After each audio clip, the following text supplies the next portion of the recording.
And then all these automations that you set up, these are not Ronco rotisseries, right? You don't set them and forget them.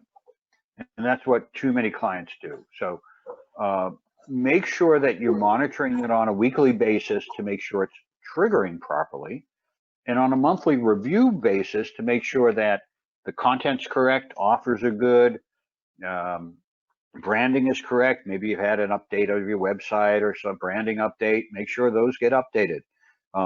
But also look at the reporting and go, okay, this automation has 5 emails, and 1 and 2 do really good, 3 does terrible, 4 and 5 do pretty good.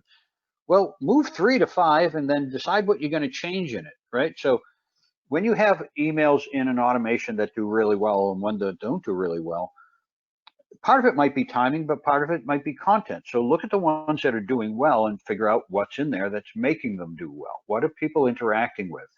And try to repeat that without repeating the exact same content, right? So that same idea of content. Usually discount emails will have a higher engagement rate or click-through rate, certainly because there's a discount in them. If you do offer a discount in an automation, make sure you remind them to use the discount if they didn't on the next email or the next couple emails, even if it's just a piece of content that's in there, to remind them. But you have to tweak. For opens, you tweak time of day, day of send, subject line, right? From name. That's mostly what people decide on when they open emails. If it's click-throughs, it's content, offers, calls to action, design, all of those things, right?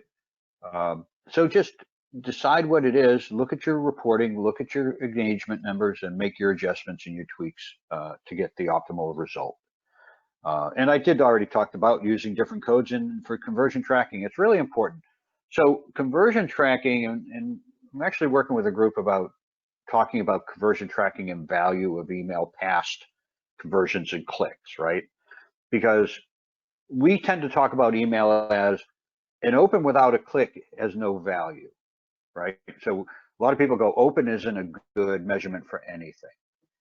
Yet all the other marketing channels say impressions are really important, and they sell that like crazy, right? So yeah, you didn't get a lot of clicks, but oh, those impressions are really important. Well, then the email impression should be just as important, and it probably is. And even emails that don't get open cause action, right? So we have that, what we call a nudge effect. So that's when you get an email, like you'll get an email from your insurance company in the subject line, it's time to pay your monthly statement or your monthly invoice, right? So you just go online to your bank and you pay it. You never open the email, but the email did its job and you never opened it. I occasionally get emails from Costco. I go to Costco a lot. I'll get an email. I won't open the email, but I'll go, you know what? I need dog food. I need laundry detergent. I need the things I buy there, and I'll go to Costco. And that email reminded me to do that, and I didn't open it. So not only conversions, but look at what impact it might be having. Anyway, that's it for the automation side.